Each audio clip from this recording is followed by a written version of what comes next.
Hello, welcome to This Week in Politics. Well, as we wrap up 2017, uh, I was thinking about the politics that have happened in this country in the last year. And as a history buff of US presidents, as someone that has lived through presidents since Kennedy, I got to tell you, the first year of Trump has been absolutely incredible. Now, we as consumers of minute by minute blows, going from topic to topic, day to day, and covering minor things such as tweets. We, I think, of course, giving him any credit at all, that it has all been designed to make him look incompetent. But when you look at the totality of the work by Trump and his administration, and remember, his accomplishments are in spite of the deep state working against him, in spite of having a gutless, spineless two-vote majority in the Senate that won't do anything, and having a general counsel appointed to go after him to kick him out of office. All these things going against a novice politician. And when I go through these, you will be amazed.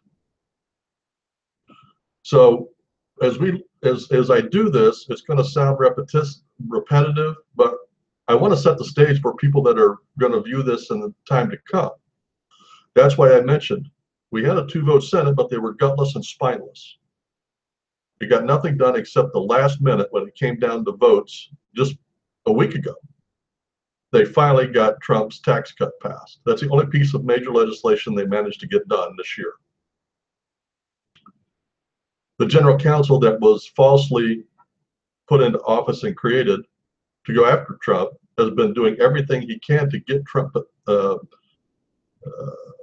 make Trump ineffective and make him look like a loser. Nothing's come of that, and Trump just keeps going. The press, who is out obviously to get him, and the ex-Obama administration is working openly and clandestinely they use the word resist, I use the word overthrow the Trump administration. This is the situation that Trump finds himself in after 1 year in office. Now, when I go over these accomplishments that he's done, I want you to remember these things have all happened. They have been reported, but none of them's been concentrated on. I mean, and even when they do report it, they manage to never give Trump the credit. It's always something else, or it's just mentioned as a fact and they move on. And in order to keep these prioritized and in some type of order, I'm going to divide his accomplishments into three areas: economic, foreign policy, and domestic policy. And we're going to start with economic. Now, this is probably where Trump shines the most. When Trump was campaigning for president, we were having between 1% and 2% GDP growth. And that was heralded as a good thing, good, constant growth. And Trump said, there's no reason we can't have 3 to 5%. He said, I'll have us at 3% GDP growth. So Trump takes office in January. When the first quarter results come out for the GDP growth, it was 3.1%. Second quarter comes out, 3.1, which a month later was upgraded to 3.2. The third quarter comes out, it was 3.2 again. They are predicting that this last quarter will be around 3.4%. And all of that without the tax cut legislation. Then you ask, well, how can that happen? Because frankly, the Obama is out trying to take credit for that. It's silliness, of course, but typical of him. True narcissism. But Trump went out and he put America first. He went out, he brought companies back to the United States. He got companies to remain here rather than move their factories overseas. He talked up the economy. He brought back, well, anyway, GDP growth. Huge accomplishment in the Trump administration, right out of the chute.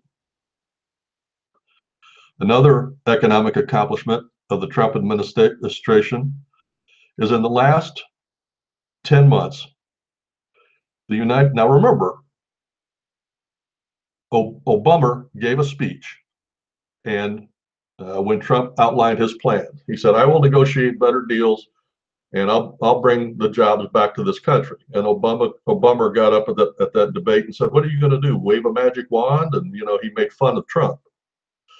10 months into the Trump administration, we have gotten 50,000 manufacturing jobs back to the United States from overseas.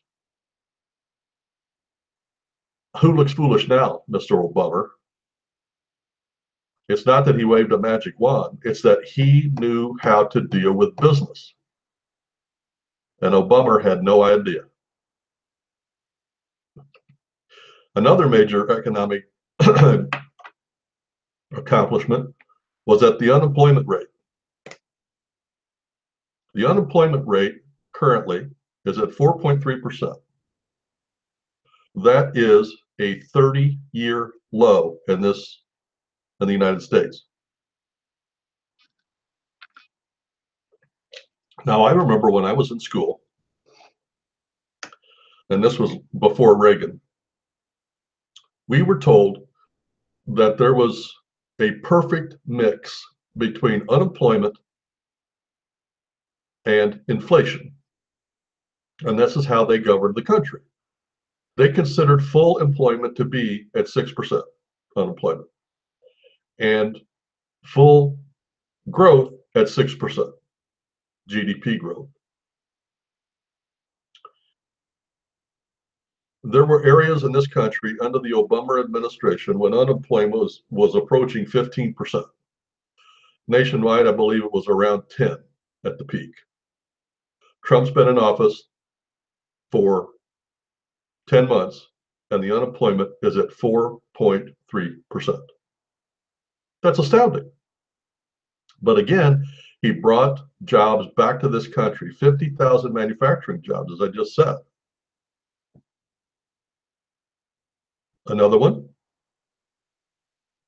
the stock market, when Trump took office, and even before Trump took office, the stock market had languished between 19,000 and 20,000 for over a year. And it was growing, but very, very slowly. It never popped to 20,000. Trump takes office, it immediately pops 20,000.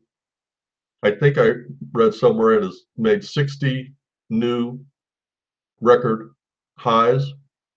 It is currently between 24 and 25,000. In the last 10 months, now listen to this, there has been $6 trillion in new wealth in the stock market. Think about that. In the stock market, $6 trillion. Where did that money come from? There obviously was cash not being invested because nobody trusted Obama. And he had put so many regulations on that business wouldn't invest their cash. They kept it in the bank. Trump takes office and now they know change is coming and the tax laws are changing. Now they want to get back in there. And as soon as they put their money in there and businesses start to take off, that's how capitalism works. And in 10 months, $6 trillion in new wealth. New wealth is created in the stock market. That's incredible. When you consider that the whole budget for the United States is $1 trillion, New wealth created in 10 months, $6 trillion. Wow. Wow.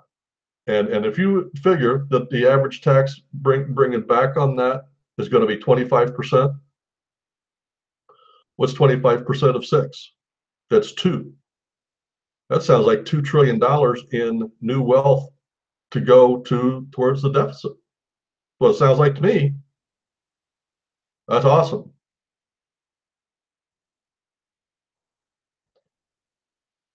Just last week, as I alluded to earlier, the tax reform legislation finally got done. It passed the House and the Senate and sent to the president. Everything is done. He has not done the signing ceremony. I think he's wanting to do it down in Mar-a-Lago. But they got it done. Now, the only reason the Senate got it done, it was not because of Mitch McConnell. It had nothing to do with him. It had to do because they understand that the people put Trump in there for a certain reason. And they tried to stop him on cutting Obamacare. So if they didn't get this passed, they knew that the people at home were going to hold them accountable in the next elections. So they monkeyed around with it, and then the last days of before Christmas, they finally got it passed. I do not give the Senate and the House of Representatives any credit at all. They're a bunch of cowards. And for those of you that have been watching me, you know that the Republican and Democratic parties, as we know them, are dead.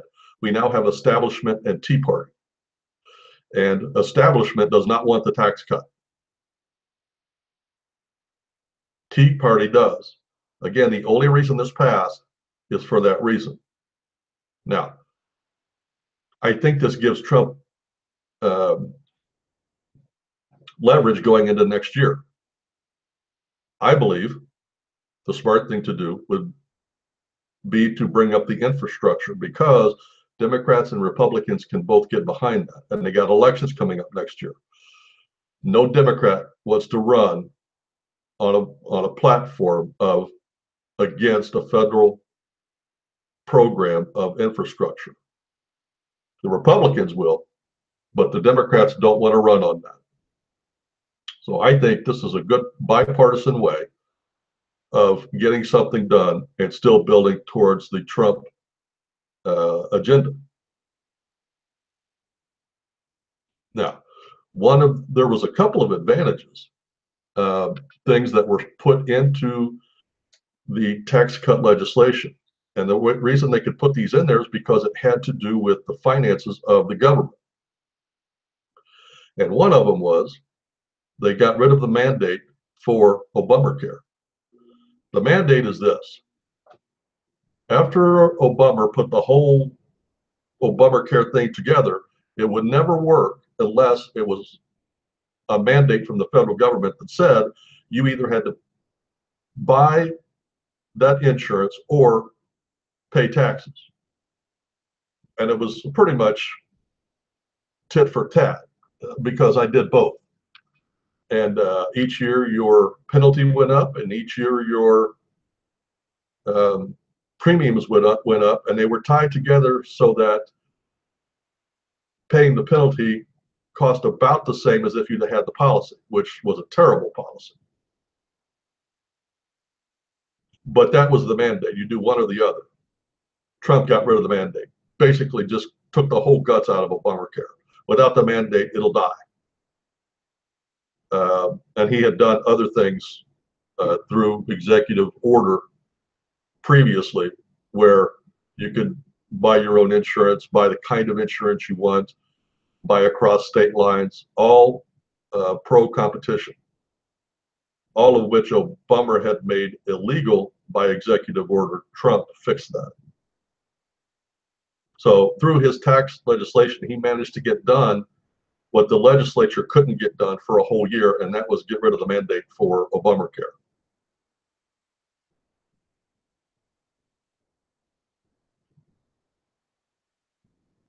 The other thing that he managed to get done in this tax cut bill was he got rid of the sales tax deduction.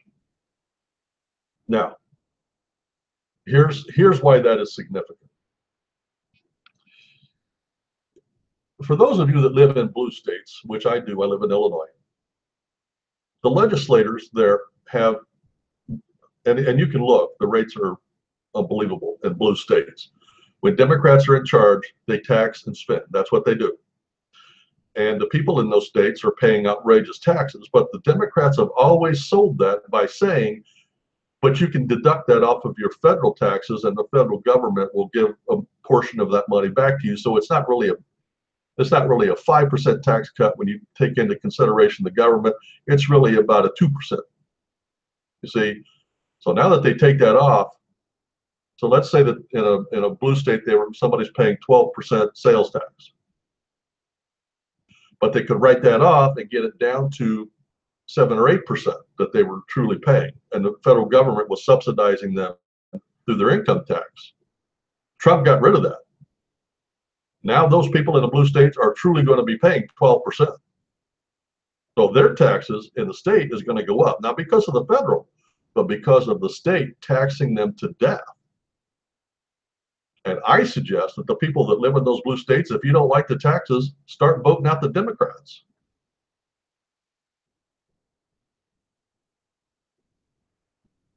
Another accomplishment that he did on the economic front was he eliminated countless regulations. Now, under Obama and in the campaign of Hillary, they both took pride in the fact that they were out to destroy the coal industry. And there was so many regulations and so many coal miners out of work and so many coal mines that had filed bankruptcy because of the oppressive Obama regime. Trump came in there and by executive order. Now they had done that by executive order. No congressman, no senator wants to go home to their state and say, yeah, I voted to get rid of the coal industry when that's one of their big ones, you know. So Obama did it just through executive order. Well, and regulations through the EPA. It was all done through the deep state to protect legislators. But he still got it done, and he had crippled the coal industry. With the stroke of a pen, Trump got rid of those oppressive regulations, and the coal industry is back and thriving. Coal miners are already back to work. There's new mines being opened. It's amazing.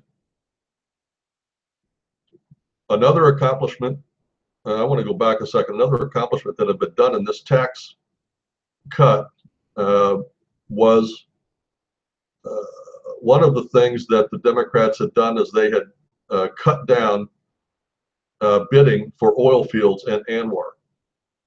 Now that is a field that is said to have beaucoup oil, but the Democrats would not open that land up for bid for oil drilling because they said it was, you know, natural habitats and all of that. And Trump said, no. We all know that oil companies go in there and they can do it almost without any interruption. The technology has come so far that they don't destroy the land. So that's one of the things that he had gotten in this tax cut is to open that up for bidding for oil companies to go in there, and that'll lower the cost of oil, that'll increase production of oil, and that'll make us, and not only oil, but natural gas, and that will strengthen our position as the world leader in oil and gas. We are already self-sufficient, and we have become an exporter of natural gas and oil. And by opening this up, this is just going to strengthen our position tremendously. Another great accomplishment, something the legislators hadn't managed to get done. I'm going to mention this one later, so I'm just going to touch on this one, but it had to do with economics, and I wanted to mention it here. He recently came back from a foreign trip to China. And while he was in China, As you know, China is a communist state, so the deals that are done there are usually done with only with the uh, knowledge and permission of their government. So when Trump left there, he went there and talked business again to make America great. And when he walked out of there, he was there 2 days, or no, I think he was there longer. He might have been there 3 or 4 days. But anyway, when he left, he took with him $250 billion in new deals for American businesses. 250 billion cleared by the Chinese government. When was the last time an American president had done that in any country? I don't remember any president going to England or Australia or New Zealand or anywhere and coming back with $250 billion in new deals. Wow, that's incredible.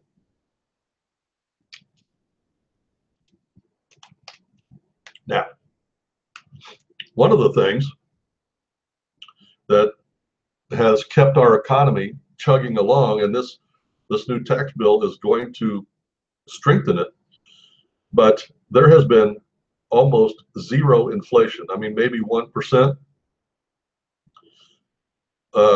Keynesian economics teaches that when the economy heats up and gets chugging along,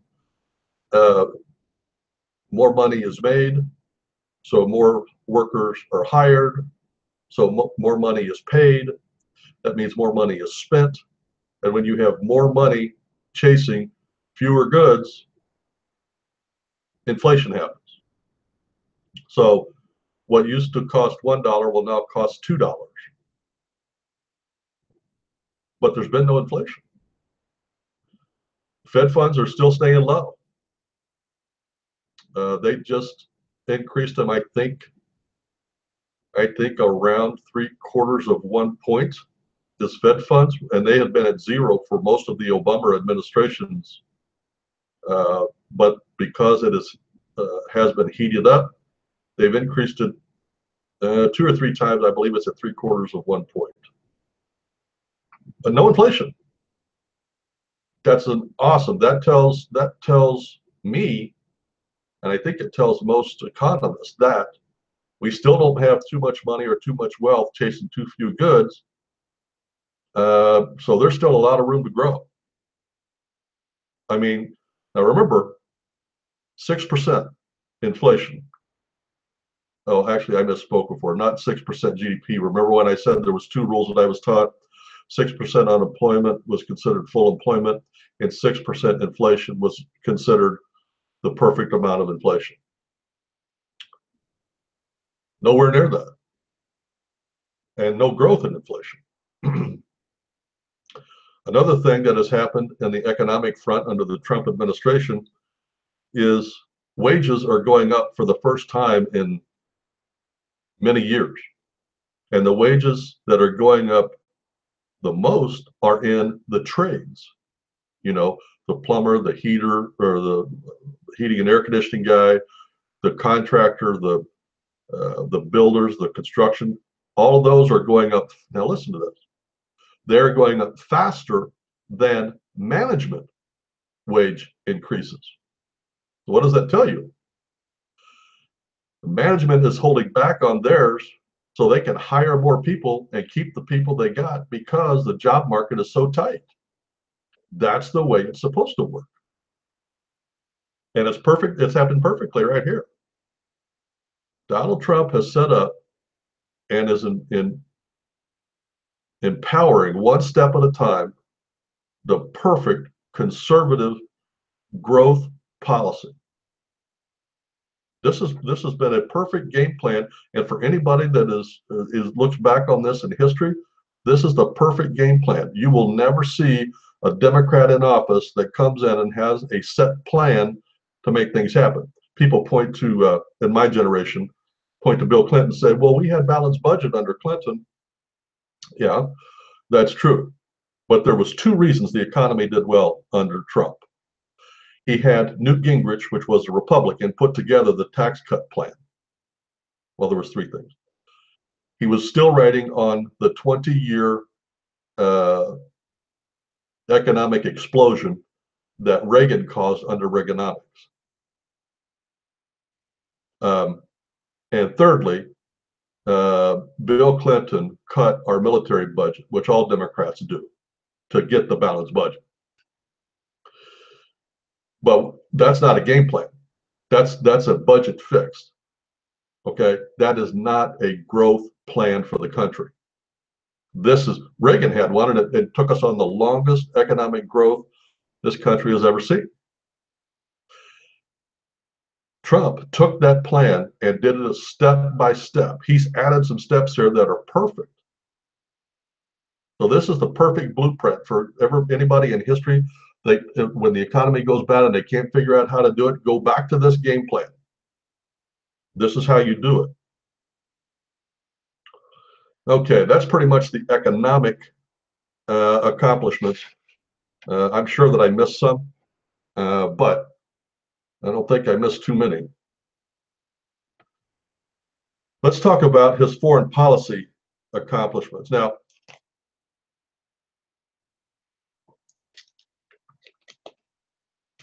as we go through this part, I want you to remember a couple things. Not only all those things that I told you about at the start of the show, but he was a novice politician. He had not had experience on how to deal with government, and that was always said to be a disadvantage to him. The Democrats kept saying, well, he won't know how to deal with world leaders, and he doesn't understand who these people are, and he doesn't understand how things get done, and he doesn't understand how governments function. Here we go. One of the first things he did when he was in office is he stopped that stupid policy that Obama had of lead from behind, which meant we're not engaging anywhere around the world. We're just going to sit there and let them attack us, and we're not going to get involved in Syria. We're not. He wanted to pull out of Iran and Iraq and Afghanistan, and was shamed into staying, but gave orders that we could not engage the enemy. Just stupid. So Trump changed that. And he told the people in Syria, if you use biological weapons, we will bomb you. So we heard he used those weapons, and he went over there and he bombed one of their airports and just bombed it back to the Stone Ages. Guess what? They stopped. Then he sent in some troops into Syria to go after the bad guys, ISIS. Wasn't going after Syrians, wasn't going after the Russians, was going after the bad guys, which is what we're supposed to be doing, I thought. So he bombed Syria. That let everybody in the whole world know that there was a new sheriff in town and a new way for foreign policy in the United States. And that was important because coming down the road is going to be, what's that nickname she gives him? What's that doll from the 80s? Cabbage Patch Kid. Kim Jong-un from North Korea. He does look like a Cabbage Patch Kid. But anyway, he's got that coming down the road. So it's going to be important that all the players involved know that we're not Obama, we're not wusses anymore. We're back. 10 months into the Trump administration, we can look back now and see that the ISIS has been destroyed and their caliphate is gone. They have been kicked out of Iraq. They were kicked out of Damascus, which was the caliphate headquarters. They hold no geographical location, and all of their methods of making cash, major sources of making cash, have been stopped. Now, I'm sure they went underground. I'm sure they're still functioning, and I'm pretty sure that we're not going to hear from them as long as Trump's in office. In 10 months, Obama had 8 years, and they were destroying each other over there and accomplishing nothing. And because of Obama, they had millions and millions of people fleeing into the European Union, which caused a whole different problem over there. Trump did it in less than 10 months.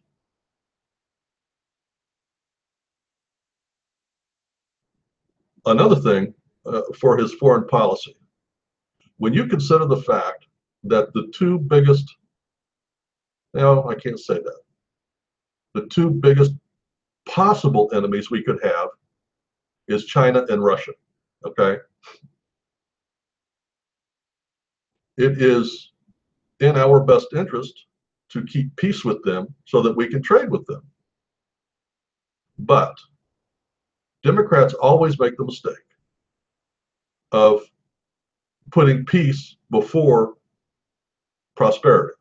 And to them, peace means you're not fighting. That's not peace. That's acquiescing. That's being a wuss. So Trump comes out and immediately puts China and Russia on notice. And he said, we're going to put America first. The days of you taking advantage of us and getting the best of all the deals and dumping your products in our country and subsidizing your factories over there so that we can't compete, those days are done. And if we find that that happens, we're going to tax your products as they come into this country. And one of the major ones that Trump did in China was creative properties from, and I lived over there in Taiwan for quite a few years, and albums, back in the days of albums, for those of you that don't remember albums, ask your mom and dad, they'll tell you what an album was. But in those days, albums in this country cost, anywhere from $9 to $15, depending on many things. But you could get them overseas, any place you wanted to, for a quarter. Because they took that property, did not pay royalties to anybody. Somebody would go buy one in the United States, make a master of it, and start running them off as fast as they could. And the black market was stuffed with them. I mean, and I bought lots of albums for a quarter a piece. Hundreds of them, actually. So he put China and Russia on notice that the days of taking advantage of us were done. And that's one of the reasons he came back with $250 billion in new deals from China. They knew they were taking advantage of us. They did it on purpose. We were their whipping boys. Another thing that he did concerning foreign policy in this hemisphere was he got rid of NAFTA, the North America Fair Trade Association. Now, see, this gets me. This is so funny. Whenever Democrats want to do something, they call it a name that sounds good that is the complete opposite of what it does. As an example, the Iran nuclear deal. That should have been called the Iran nuclear payoff. There was no deal. It did nothing. And this is another one, NAFTA, the North American Free Trade Association. Now, how could that possibly be bad, right?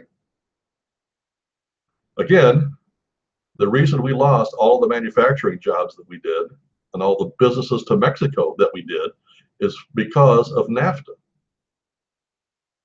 Trump, as soon as he came into office, he said to the American businesses, he said, if you think that you're going to put hundreds and thousands of Americans out of work and shut your plant down and then go open a plant in Mexico, make it cheaper with cheaper labor, and then ship it back into this country and sell it for the same amount, you are sadly mistaken.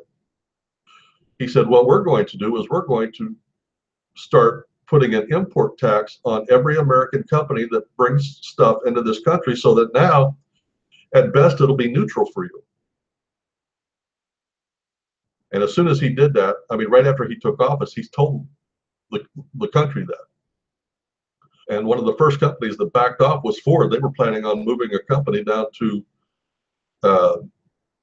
Mexico, and they backed off, saved the jobs here, and they're still functioning with good paying American jobs. I don't remember another American president doing that in my lifetime. But he got rid of NAFTA. And he said, I believe we need to have trade agreements, but they need to be fair trade agreements. So in the last 10 months, he has appointed negotiators One is negotiating with Canada, one is negotiating with Mexico, and neither one of those countries like it, of course. Who wants to compete fairly when you have the advantage for so long? But we're in the process. We'll see what fruit that bears down the road. But at least we're not bound by that stupid agreement of NAFTA. And I said, and I believe it was Clinton. Was it Clinton? Pretty sure it was Clinton that enacted NAFTA. And I said back then that was a stupid deal and a stupid idea.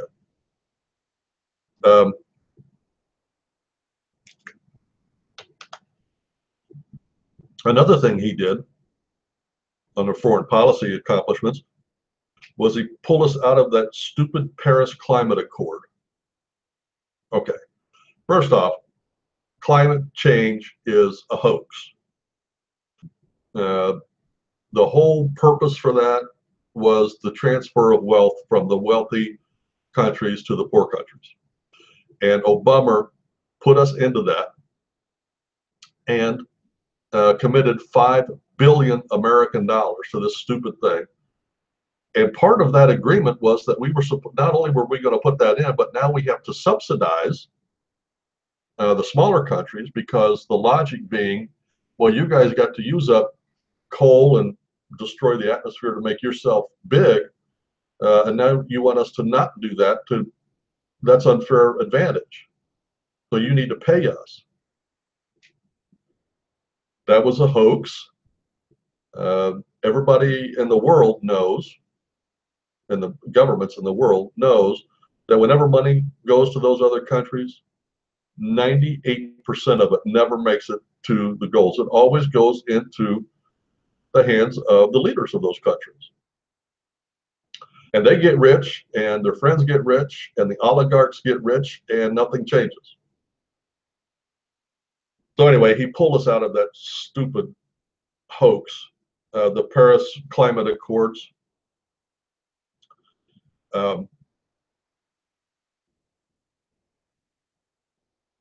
Another thing he had done on the foreign policy was on the Iran nuclear deal. Every 3 months, he has to sign a paper that says that Iran is living up to their agreement. And the first 2 times it came up, he signed off on it so that nothing happened. The third time, he did not do that. And when he did not sign that paper, that started the wheels in motion of pulling that out. Now, there's a couple of things to remember here. In order to make it binding, it had to be voted on by the Senate and confirmed by 2/3. The Iran nuclear deal never was. Obama did a really sly thing. When he got that accord signed and in his hand, before he gave it to the Senate, he took it to the UN. The UN got it, read it, and voted on it before our people even got to vote on it. And guess what? The UN passed it unanimously. Now let's think about that for a minute. Why did that happen? Well, if you look at the Iran nuclear deal, we were supposed to be able to go in there and check anytime we want. But because Obama had put it under the authority of the UN, we now have to go to the UN. And the UN notifies Iran, Iran complies, then we get notified, then in effect, it takes away any power we had and gives it to the UN. So it's never been ratified by the House or the Senate. So by him not signing it, now it's going to force it to go to either renegotiation or to be confirmed by the Senate to override the president's refusal to do it, which is perfect. They violated that agreement the first month it was signed. And in my opinion, Obama should be charged with treason. If you look at what he did in that agreement, and I'm not going to go into it, but everything that Iran got and everything that we didn't get, that we were told we were going to get, that we didn't get, because Obama gave away the store and we got nothing. That to me, uh, when you consider that Iran is considered a host of nuclear, or I mean, a host of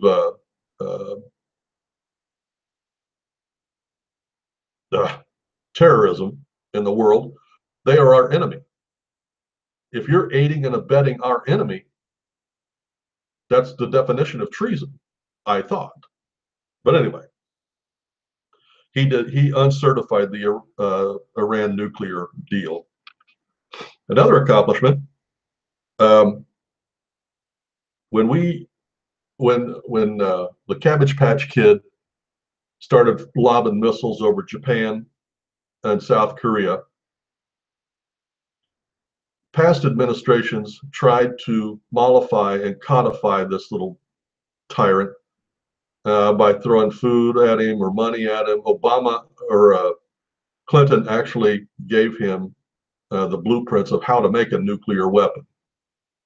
So now he has a nuclear weapon. He's working, the North Koreans are now working on the delivering of those over long distance. His goal is to destroy the United States. So Trump handled it masterfully. He pressured China. He was trying to allay the fears of the Far East. And he took the opportunity when he took his Far Eastern trip. He went to South Korea, the Philippines, China, Vietnam, and in each one of those countries, he allayed the fears of those leaders in those countries by saying, we will live up to our agreements that we made to take care of those countries after World War II. For those of you that are too young or did not learn your history properly, after the end of World War II, when those countries over there were defeated, we made agreements with them, and the agreements with them were, you have no military because you obviously don't know how to handle your military. From this point forward, we will protect you. Any country that comes in and invades you, we will take care of it. And that includes countries other than the ones that I mentioned a minute ago. It includes Taiwan. Now, he did not go to Taiwan, and that speaks volumes to me, and I'm very disappointed he didn't do that. And I'm really surprised the press didn't make a big deal out of it, because that was a weakness, in my opinion. That was a weakness of his Far Eastern trip. He did not help relations with Taiwan. He put priorities on the Philippines, which is just a hop, skip, and a jump away from Taiwan. Taiwan is a major partner of ours and has been a major ally in that area, and he should have gone there. And in my opinion, that was the only failure he made there. But when he was done, that whole area over there calmed down. Everybody started taking Kim Jong-un or the Cabbage Patch Kid like the tyrant that he was, and just ignored him, knowing that if he did anything, they would be bound back to the Stone Age, and Trump would make that happen. So again, another positive thing that he did, just by letting everybody know, Obama is not in office, the United States is not toothless, and we will take care of you, don't worry. One that he did recently was moving the Israeli or the American embassy in Tel Aviv. He has announced that he's going to move it to Jerusalem. Now, first off, you ask, how can he do that? That law was passed many administrations ago, but no administration has ever had the stones to do it. And here's why. Jerusalem is not only the spiritual capital of the Jews, but it's also the spiritual capital of the Christians and the Muslims. And by the Trump administration saying we are going to move our Israeli embassy to Jerusalem, that tells everybody in the world that the United States considers Jerusalem to be Israeli. Now, to us, that doesn't seem like a big deal. But what if you're a Muslim you just lost your spiritual capital. There was riots in the streets. There was bombs being launched. There was fights. Uh, the press isn't covering it as much, so it must have died down. The Israelis must have got control.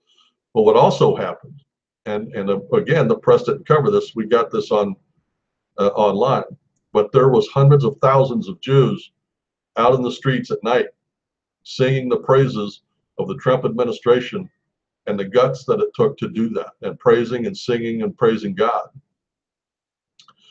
Awesome stuff. I mean, that is a really huge thing in that area. And I believe history will prove that not only was that a smart political move, but that was a smart military move. Because now ground that is that houses your embassy is considered to be your territory, your ground. You own that ground. So now any country that attacks, that anything happens to our embassy, we now have a military right to go in there and to protect.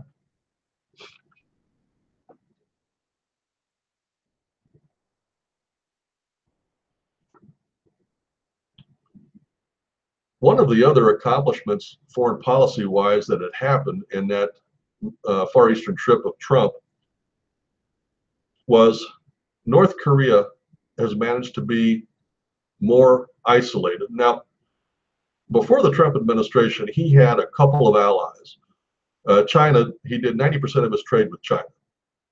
And he did some black market stuff through the Middle East. It had mostly to do with bombs or military stuff and illegal drugs. But because of Trump going over there and applying pressure to China, this time China actually did cut back on stuff coming in from North Korea, and evidently cut down quite a bit on the financial aid and food that China was giving to North Korea. North Korea, for all intent and purposes, needs everything they need to survive from the outside world, and China's the only one that can supply them. They cut back. Now, the Cabbage Patch Kid doesn't give a nickel's worth of spit what happens to his people. But when people get hungry, when they get really, really hungry, they're very docile because they don't have the strength to fight. When people are on the verge of dying, that's when stuff happens. And the tighter that screw is turned on North Korea, the more likely there is to be unrest in that country. And that is where we're going with this. And it was accomplished by Trump.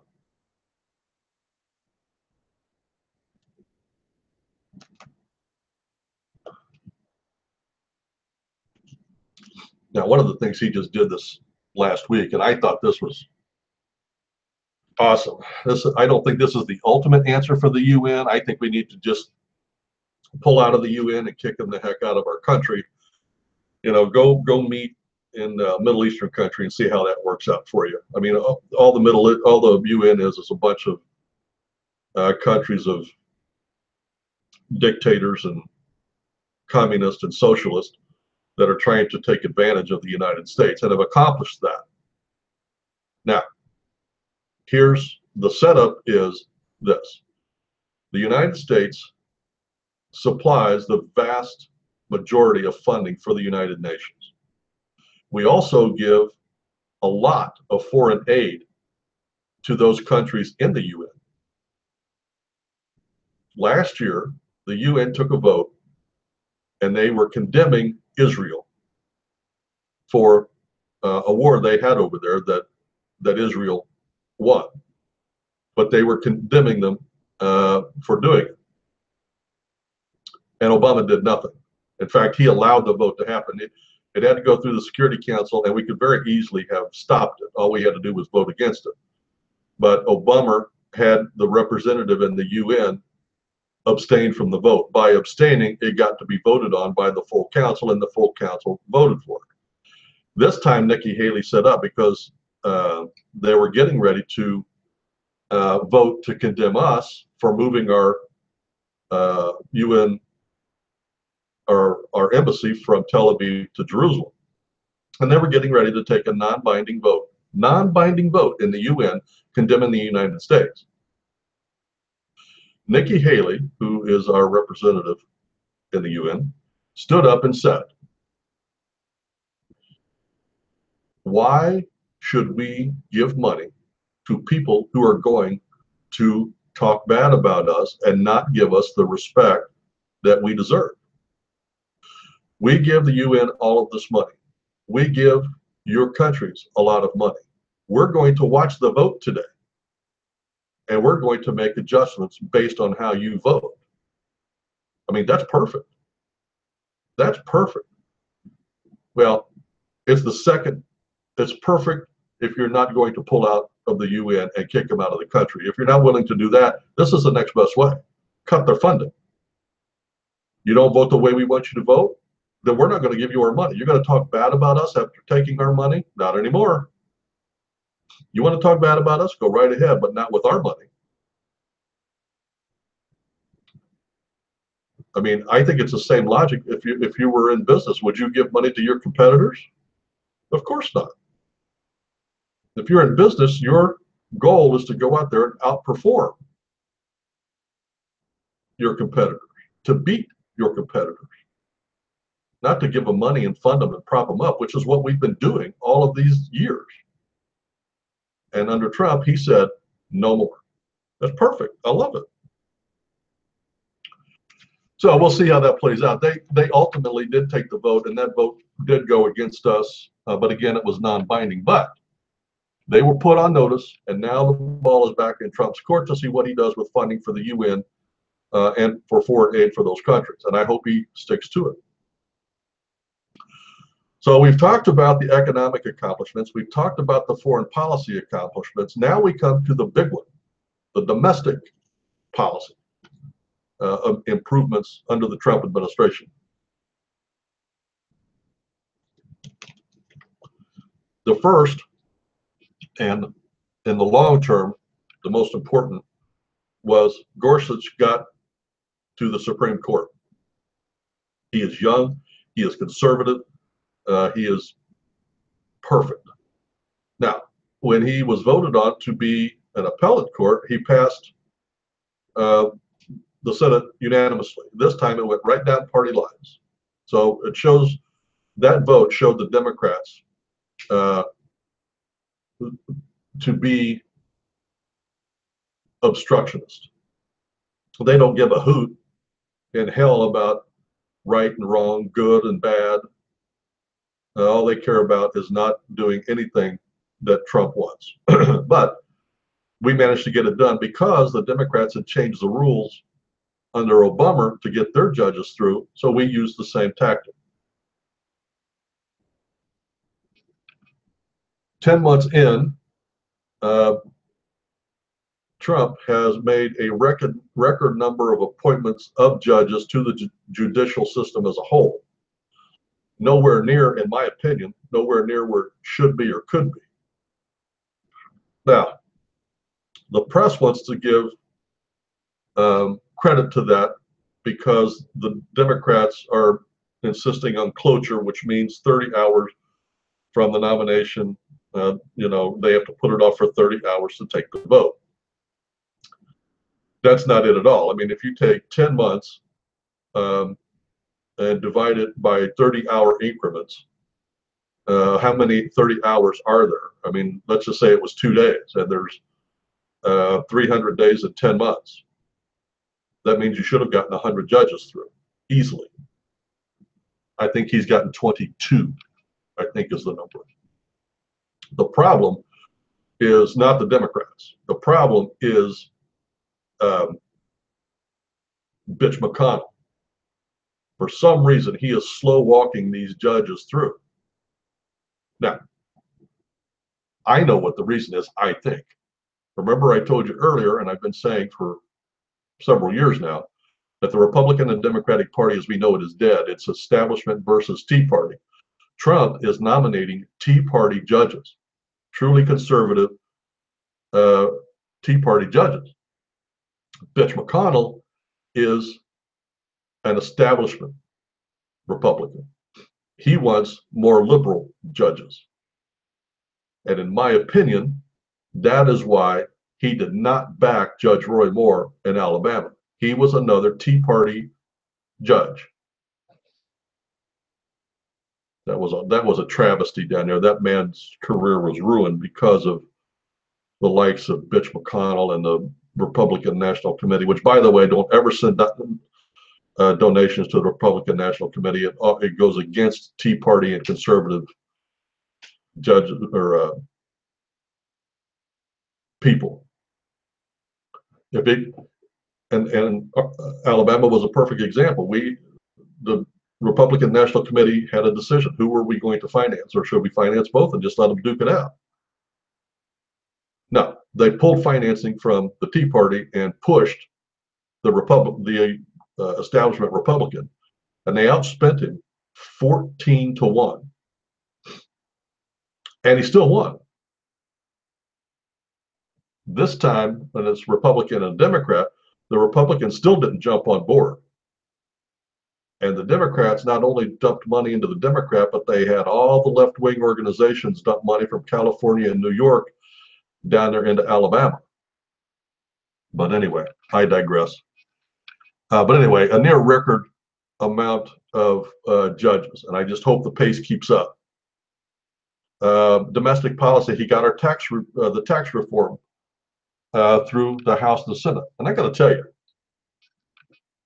when you think about the fact that a non-Washington politician, a novice politician, comes in and takes over the executive branch, and in his first year manages to get a massive change in American economic policy, not only drawn up and agreed on by establishment and Tea Party, and manages to get it through the House and the Senate politically to get that done within 10 months is absolutely astounding.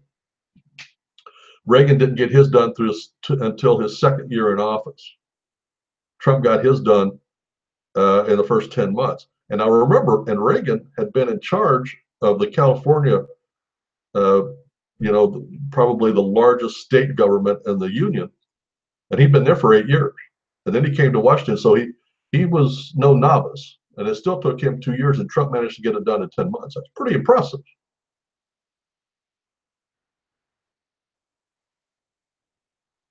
Another accomplishment on his domestic policy is under the Obama administration, we had all kinds of terrorist activities in this country. It seemed like every other week there was another school shooting and innocent people killed and riots in the streets and cops killing blacks and blacks rioting. I mean, there was always something going on. Divisive politics, dividing and conquering. That is way, way, way down under the Trump administration. Another thing that he did, and I think this is awesome. We as Republicans know and conservatives know that the press has been in the pockets of the Democrats for years, but nobody called attention to it. He did. He called the press right out. In one of his first news conferences, he refused to take a question from a CNN reporter, and he called him live, called him fake news. Your company's fake news, and you're not getting a question. I'm not answering any questions from CNN. You guys are liars, and I'm not having anything to do with you. And he's been that way all the way through. I think it's awesome.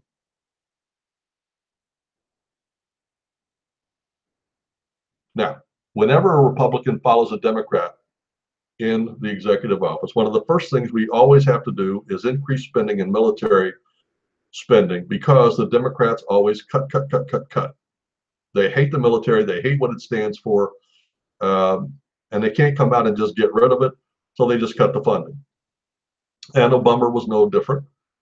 And Trump came in and he increased the military budget And one of the things that he did, and I thought this was incredibly awesome, he knew, and I don't remember the exact numbers, but he said our Navy has been drastically ignored and we are in danger.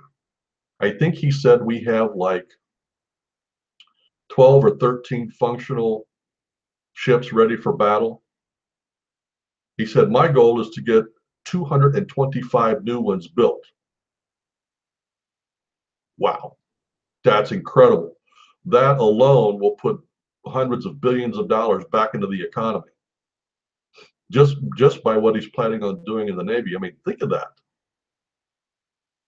That's incredible.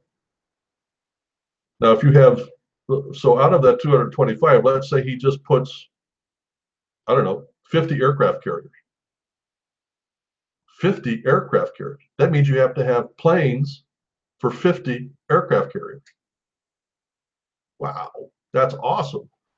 That's going to take our military from being the most powerful on the planet to being way beyond that.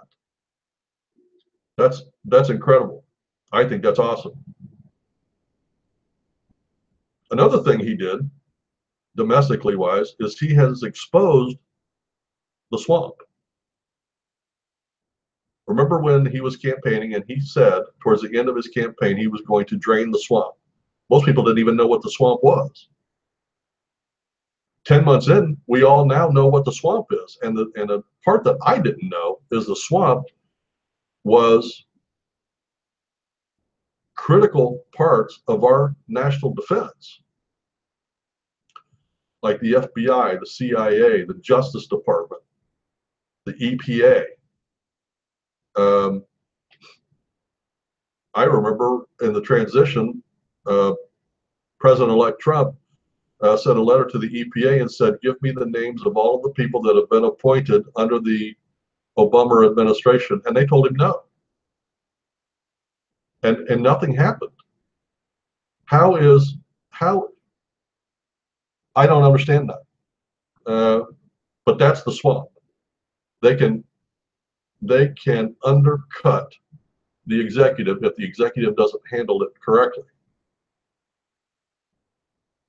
I think we should have a Republican and a Democrat FBI. Use competition. Because it's obvious that Obama has, and one of the ways he built it, and it is under Obama that this happened. He told his people, go through there and everybody that is not covered by civil service, fire them, get rid of them. Then when you hire people back, make sure they're ultra left wing, and this is the important part, and reclassify their jobs to be protected by civil service. That way they can't be fired by a new administration. And he did that in all of those departments plus the White House. The swamp grew drastically and dramatically under Obama. He needs to find a way, and I did a show telling how I think he can fix that. But he has, and another thing he has done is he has started to drain the swamp. He got rid of Comey, who was the head of the FBI swamp, and he's still dealing with that. The consequences from getting rid of Comey is a general counsel that he's had to put up with now for many, many months. So it slowed him down. But and because of his popularity with the American people, he's gotten rid of some politicians that were in the swamp. Jeff Flake from Arizona decided not to run because Trump went out there and campaigned against him, and his poll numbers fell to single digits down there, and he just decided not to run. Bob Corker in Tennessee decided not to run. A myriad of Republicans, establishment Republicans around the country have decided not to run. I think it's awesome.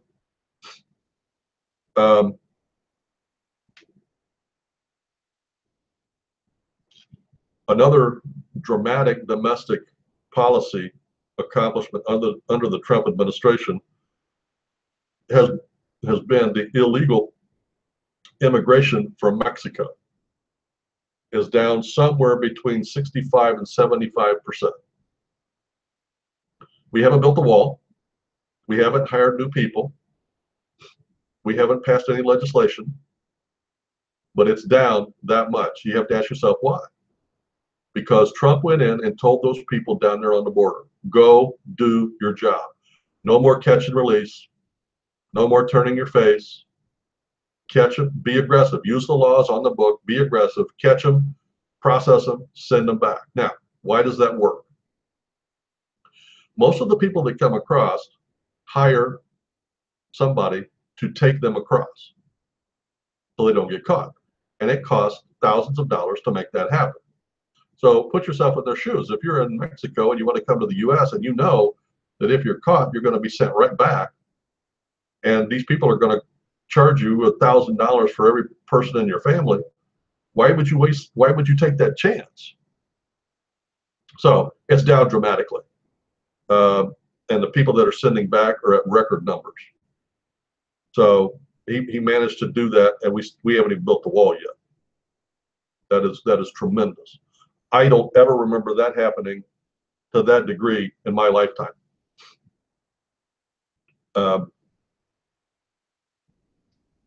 Another domestic accomplishment that he did is the legal immigration. Now, there are so many stupid democratic policies for legal immigration to this country. One of them is a lottery system. And for those of you that have been following it, you understand what that is. He's trying to get rid of that. And I don't remember the name of the thing, but this is a thing where, so let's say we bring in Tom from somewhere in Europe, and he's a legal immigrant. Based on our current policy, he can legally bring in all of his family. And by all, I mean husband, wife, brother, sister, aunt, uncle, first cousins, second cousins, third cousins, grandma, grandpa, everybody. So now one immigration person now covers 100 people that are here legally. One of the things that these illegals do when they come in is they immediately get on the dole from the United States government, which means Section 8 housing, food stamps, public aid, free education, free business loans. They get all this stuff. And for every one of those people that receive that, there is an American somewhere that could be using the same thing. But under the Democrats, preference is giving to these people, and the guidelines are made tighter for Americans. As an example, Section 8 housing is done by certificate. You don't just walk in and get it. You have to walk in, apply, be approved, and then wait till a certificate comes available, or they issue a certificate. And I don't know what the wait is now, but about 10 years ago, I know that in this city, it was 2-year wait minimum. And when I think about the amount of illegal immigrants that are here, Mexican and African, it just upsets me because I know too many naturalized American citizens that need the help but can't get it because the illegals are taking up their space. So he set up some guidelines. He said, and it's all logic, no family immigration except immediate family. And that means husband, wife, children. And the legislators are fighting to get grandparents on the list, which I really have no objection to. No family immigration. You need to be able to take care of yourself. No government assistance when you get here.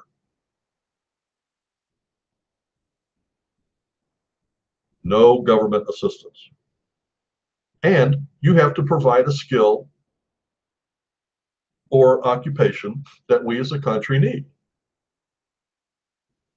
You know, if you're going to be a construction worker and the unemployment percentage in the construction company or the construction field in this country is 10%, why do we need another construction worker?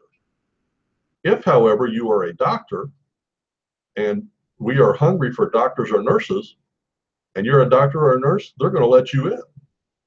And that makes logical sense. That's the way it should be done.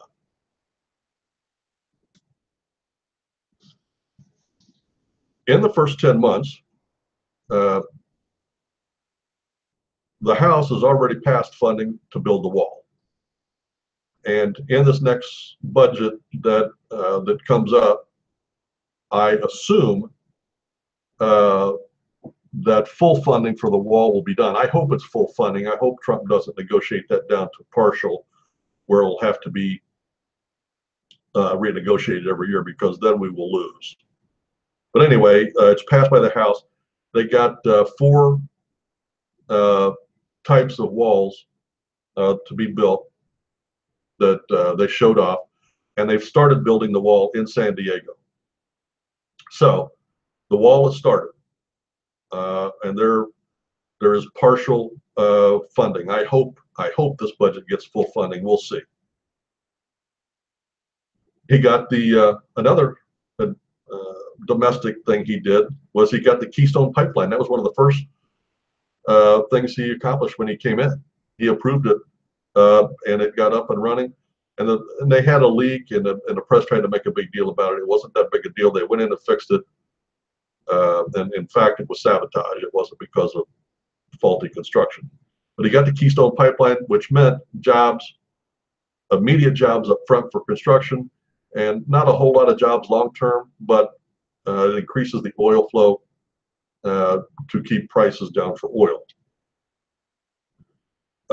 And as I talked about earlier, he accomplished opening up the onboard fields for oil drilling, which has been a major fighting issue for many administrations, and it never manages to get done. And he managed to get it done in his first 10 months.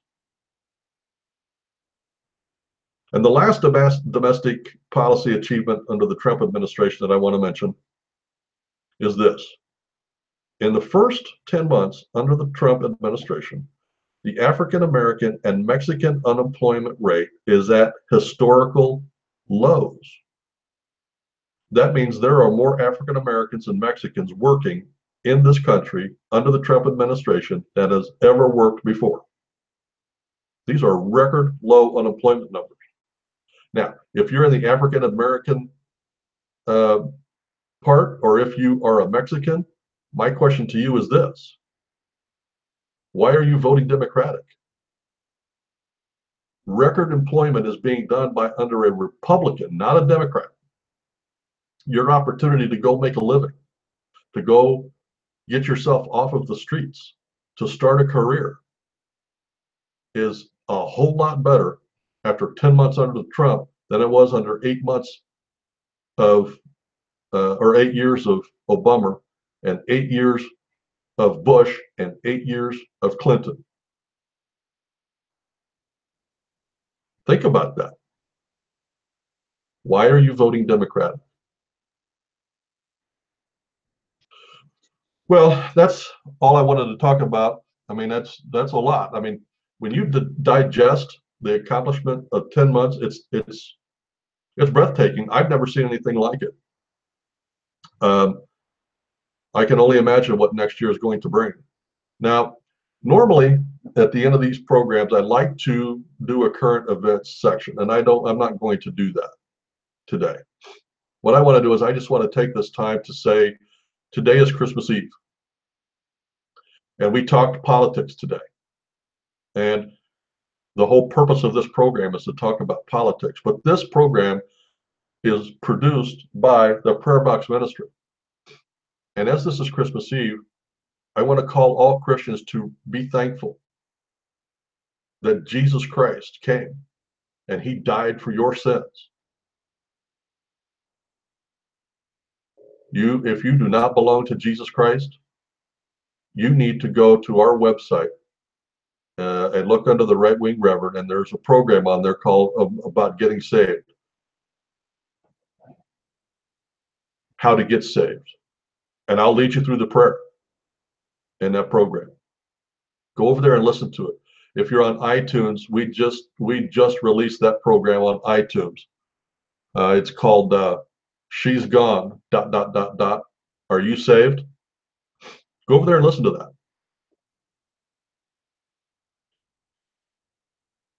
In this season of celebrating Jesus's birth, let's remember where you were 12 months ago and where you are today.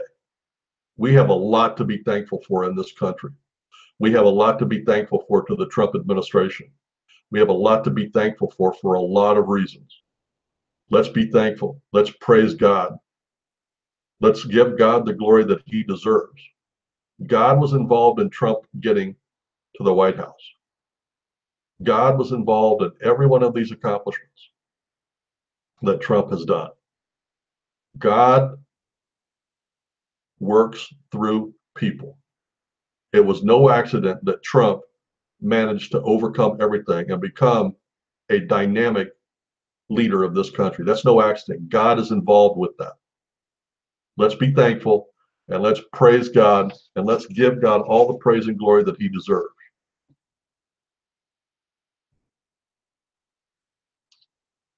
Well, I truly enjoy this. I hope the next year brings a lot of new stuff. Now, I notice we get a lot of views, and I never ask, and it's never really a big deal.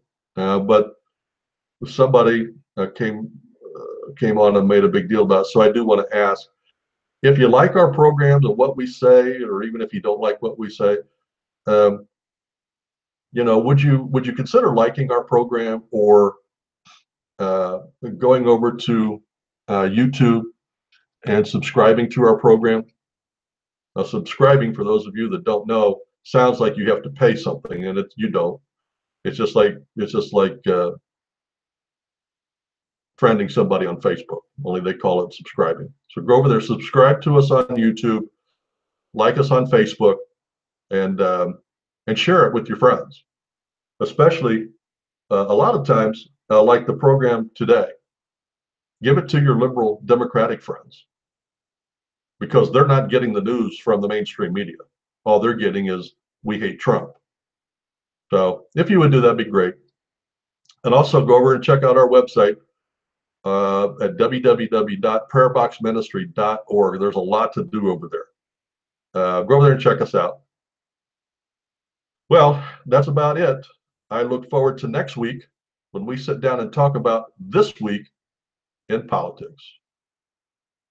Have a blessed Christmas and holidays.